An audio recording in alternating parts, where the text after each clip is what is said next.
Yari na mga kababayan dahil ang Bangko Sentral ng Pilipinas, ang AMLAC at ilang mga buwayang congressman kakasuhan ng kampo ni Vice President Inday Sara Duterte. Yari na yung mga naglabas ng mga bank account ni BP Sara Duterte. Magkakakasuhan, magkukulungan ito mga kababayan. Eto pala yung kinakatakutan na bloodbath nito mga congressman ngayon mangyayari na. Eto pakinggan ho natin si General Macanas. Magandang araw mga kaibigan. Bigyan natin ng reaction opinion itong post ng GMA News.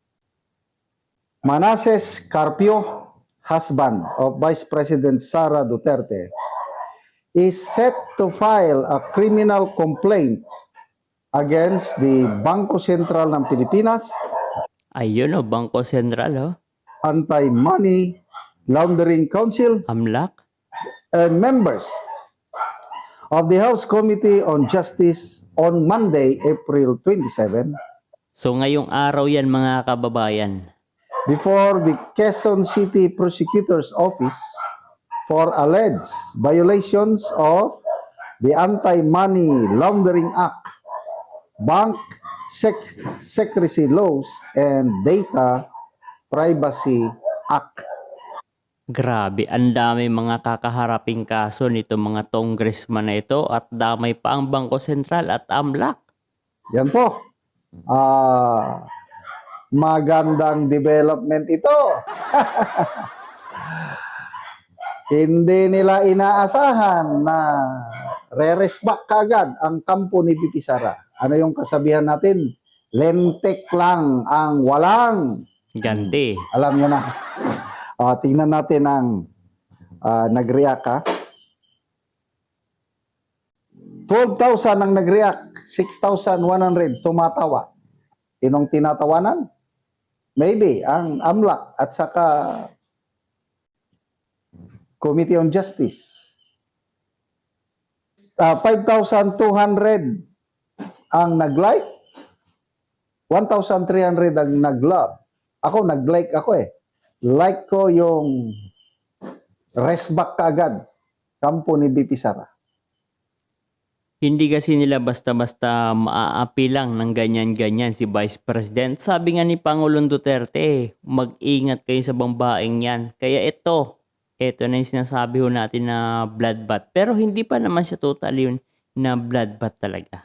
Ito nyo makikita na palaban ang ating BP Sara.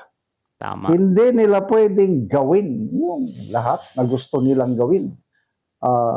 May mga batas tayo. Anti-Money Laundering Act, may dapat kang sundin doon. Data Privacy Act, meron ka rin dapat sundin. Ano pa yung isang batas? Secrecy laws. Maraming batas na posibleng na violate. Okay. Ali. Sabi pala ng mga basher, bakit ayaw pa daw buksan? O di ba may isang box na present sa House of Crocodiles, ba't ayaw pang buksan? Dapat binuksan na talaga nila yun para nang sa gayon ay maraming kaso ang kakaharapin ho nila. The power and authority of AMLAC and the rules of impeachment. Alvin Sr., good. Let's see the three branches of government doing check and balance. J. Cruz, pag nahuli, abogado yan, kaya alam niya ang ginagawa niya. Tama. Hindi lang basta-basta abogado ito. Matinding abogado yan. Magaling na abogado ang mga Carpio. Diyan na magkakayarian mga kababayan. The battle of alleged lawbreakers and alleged lawbenders, wherein many are lawmakers. That's a lawful process. Take your best shots to defeat it. Not denying it, their peace because it went public. Good development. This will further establish and clarify due process and the constitutional mandate of the House of Representatives. Sanay kasi sila mga kababayan na maglo ng bend o bendalo. Katulad na lamang ni Bendalor, Lobender na si Remulla at itong si Erwin Tolpo mga kababayan. Kaya't hindi nila naiintindihan yung patungkol sa batas dahil sabi na nila is basta gusto ng tao gagawin ho natin, hindi natin susundin. Kailangan baluktutin yung batas. O di ba galing ho yan kay Tolpo mga kababayan. Battle of another set of 16 lawyers. Okay, bakit kaya di kasama sa kaso si Trillanes? Ibang kaso rin yan kay Trillanes eh.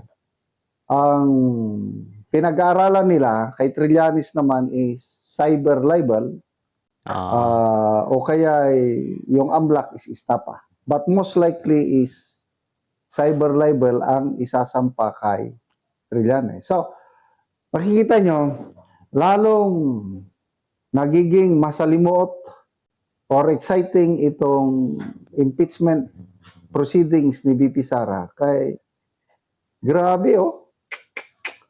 Pero mo yan, gusto nilang paniwalain ang taong bayan na 6.7 billion ang ari-arian o yaman ng mag-asawang Duterte. So gusto lang talaga nilang sirain yan, kaya't nilalabas ho nila yung 6.7 billion na hindi naman pala siya total na pera, kundi yung cash flow pala yan. Hindi naman kami bobo na maniwala na 6.7 dahil yung ipinakita is just the total bank transactions ng mag-asawa for a period of 20 years. Tama. Oh, example lang yan ha. So, nag-deposit ako ng 1 million sa bangko. So, counted na yon. And then, winidraw ko yung 1 million. So, ang total nun, 2 million na. Kaya lang, Pero para sa kanila, General Macanas, no, wala. Total pa rin yan. Ayaw ho nila na computein kung magkano talaga yung amount. Gusto lang talaga nila ipagsamahin yung total cash flow. So, ganyan ho sila kasinungaling. actually, ang pera ko, 1 million lang. Mm-mm.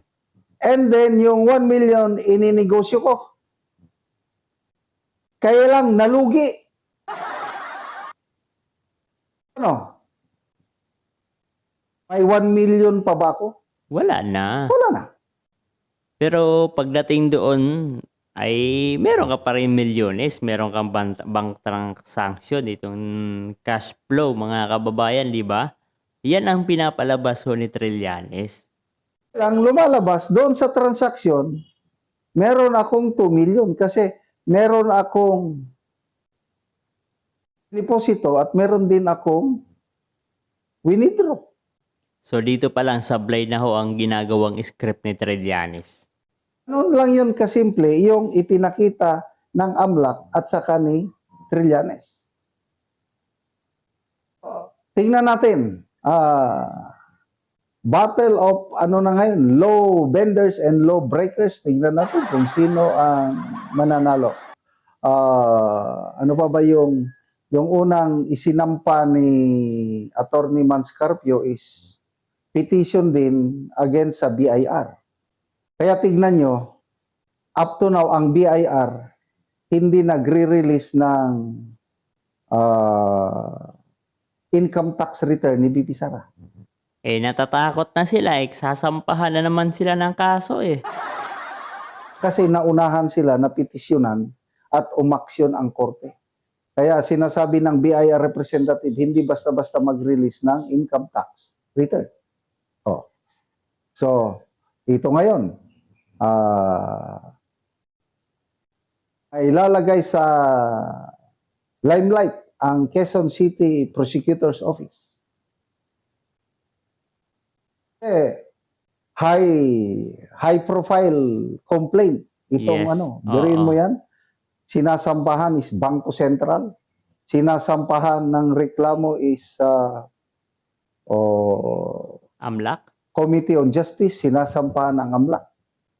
Dito na magkakaalaman mga kababayan kung kakampihan ba ng Quezon City Prosecutor Office itong AMLAC, itong Bangko Sentral, itong mga congressman. So dito magkakaalaman kung mananaig ba yung patas na hustisya o kaya yung hindi patas na hustisya. But anyway, ako may tiwala pa rin ako sa prosecutors office natin na maraming matitino dyan. Sana gawin nila yung trabaho nila at malalaman natin kung ano ba talaga ang kahinitnan ng kaso na ito. Yan nga mga kababayan ang naging reaction opinion ni General Macanas, no? Patungkol ho dito sa ginagawa nito mga congressman ho na ito, no? Itong mga nasa Bangko Sentral, itong AMLAC, kung saan pinayagan ho nila itong mga congressman na ito na babuyin ho na para lang makagawa ho sila ng mga ebidensya na ilalaban ho nila, isisira nila kay Vice President Inday Sara Duterte. Ngayon mga kababayan, kung may sapat na ho talagang ebidensya, itong mga congressman na ito, itong House Committee on Justice, dapat ipinail na ho nila yan mga kababayan, isinampa na ho nila yan, dinala na ho nila yan sa Senado. Mga kababayan, wala ho silang sapat na ebidensya. Wala silang batayan doon sa impeachment complaint. Kulang ang kanilang ebidensya para makonvict si BP Sara. Dahil nga ang ebidensyang hawak nila mga kababayan, lahat ng yun ay gawa-gawa. O ngayon, gumagawa na naman sila ng panibagong issue nang sa gayon ay madagdagan ho yung mga aligasyon o yung mga paratang na ibibigay nila kay BP Sara. O gusto nilang imbitahan si BP Sara sa House Committee on Justice para ano? Ipahiya? Para ano? Para ipamukha sa taong bayan na itong si Vice President Inday Sara Duterte ay may malaking pera. Yun lang gagawin kasi nito mga congressman na ito mga kababayan. Yan lang yung gagawin ho nila. Pero kung sakali man na pumunta si BP Sara Duterte, sa tingin nyo ba, papayagan ho nila na makapagtanong, na makapagsalita itong si BP Sara Duterte? Nako, it's a no, no, no, no. Hindi ho nila yan papayagan, lalong-lalo na i-cross-examine. Siyempre, gusto rin ni BP Sara kung talagang totoo yung pinagsasabi ng mga witnesses o yung mga sasalita, tatanungin ni BP Sara. Ngayon, hindi yan papayagan ng mga buhaya dyan. Hindi nga papayagan na magsalita ang mga kababayan. Yung mga abogado nga hindi pinayagan na mag-cross-examine.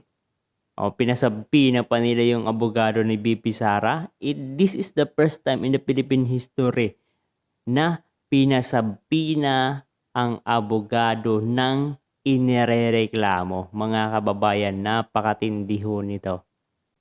It is all about bendalo mga kababayan. Parang hindi na umiiral ho ang batas sa ating bansang Pilipinas. Pero sa tingin ko, parang gano'n na rin eh. Simula ho ng kinidnap nila, pinadala nila si Pangulong Duterte doon sa Hague. Hindi nila sinunod yung tamang proseso, hindi nga dumaan sa local court. Pagkadating sa NAIA, binasahan ng Miranda rights, yung karapatan, pero gamit lang cellphone, wala talaga yung papel. Dinala sa Villamor Air Base. Pagdating ng gabi, nilipad. Hindi dumaan sa local court. It's all about bendalo. Gusto lang nila, batas nila yung umiral, mga ibabaw, hindi nila susundin ang batas ng Pilipinas. Kaya dapat ho sa kanila talaga, tanggalin na talaga mga kababayan. Ano sa tingin nyo? I-komento nyo dyan sa ibaba. At syempre huwag nyo rin kalimutan mga kababayan, i-click ang like, share at subscribe. Dahil sa 2028 ay sama-sama ho natin dalhin ang Agila, ayan o, agila mga kababayan o, agila.